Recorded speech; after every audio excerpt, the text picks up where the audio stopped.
I'm going to show you a simple visual test. It's so simple, you might think it's a joke. But most people fail it and they don't even realize it. This isn't about tricks or optical illusions. This is about your own brain and how your visual system works in a way you've probably never considered. We like to think our vision is accurate, like a high-definition camera recording the world. But what if I told you your brain is constantly editing what you see, prioritizing speed over absolute accuracy? This experiment will expose that editing process. And once you see it, you truly can't unsee it. Ready? I want you to look at a clock with a second hand. If you don't have one nearby, just pull one up on your phone or computer screen. Now, look away from the clock for a few seconds. Okay, now quickly glance back at it and focus on the second hand.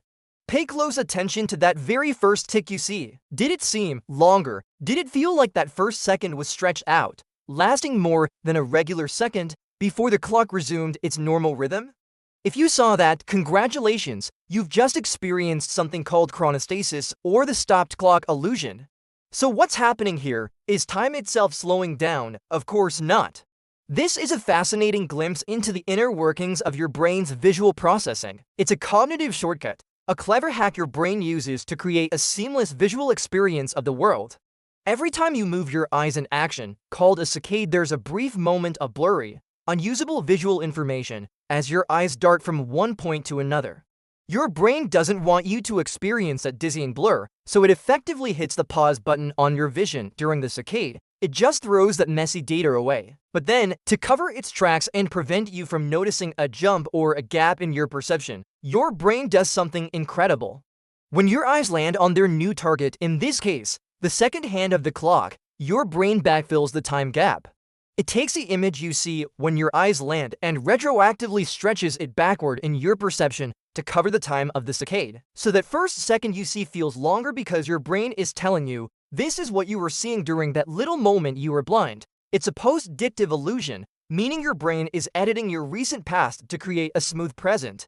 This isn't just about how eyesight works. It's about how the brain edits vision to construct our reality.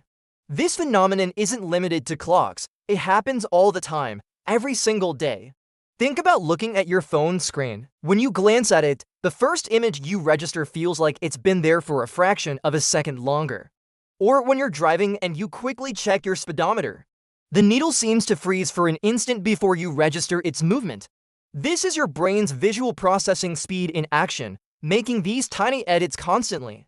It's a testament to how our perception accuracy is often sacrificed for cognitive efficiency. Your brain takes these shortcuts to give you a continuous, stable picture of the world, rather than a shaky, fragmented one. We are constantly experiencing a slightly edited version of reality, curated by our own minds. Let's try another human vision experiment, one that reveals a different kind of brain visual shortcut. I want you to stare at the plus sign in the middle of the screen. Don't move your eyes from it. In your peripheral vision, you'll see a series of colored dots appearing one by one. Your job is simple. Just keep staring at the plus sign.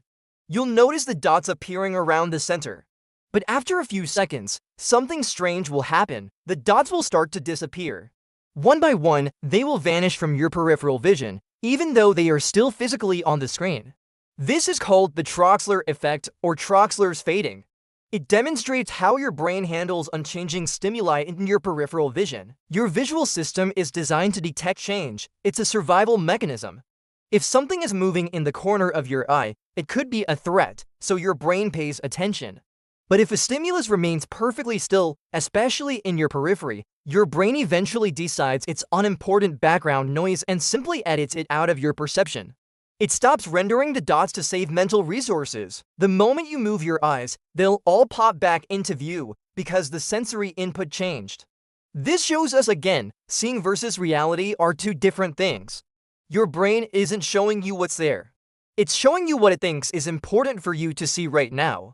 Now for one of the most famous examples of how the brain edits vision, the blind spot. Every one of us has a physiological blind spot in each eye. It's the point on the retina where the optic nerve connects. And there are no photoreceptor cells, there are no rods, no cones. It's a literal hole in your vision.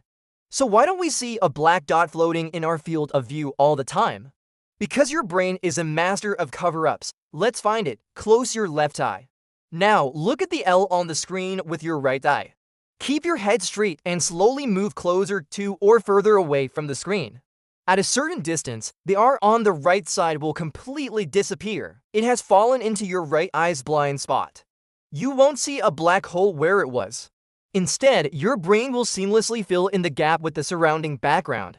It's using information from the area around the blind spot to make a best guess and paints that guess into the missing spot. It's another incredible cognitive shortcut.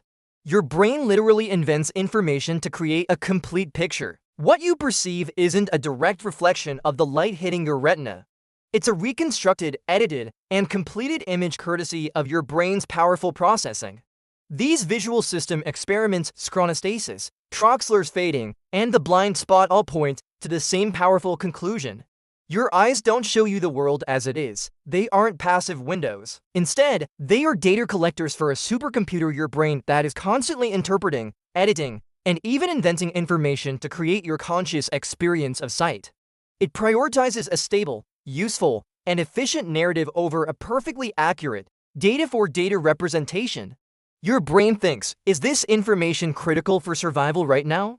Is it changing? No. Then let's fade it out. Or, is there a gap in the data here? Yes. Let's just fill it in with what we think should be there. It's an astonishingly effective system that allows us to navigate a complex world with incredible speed.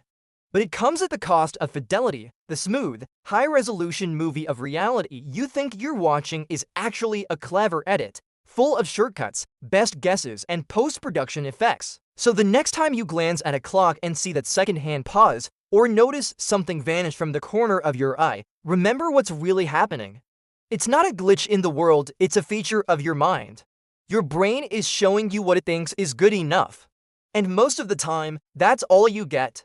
You are not seeing reality directly, you are seeing your brain's best, most efficient interpretation of it. Thanks so much for watching.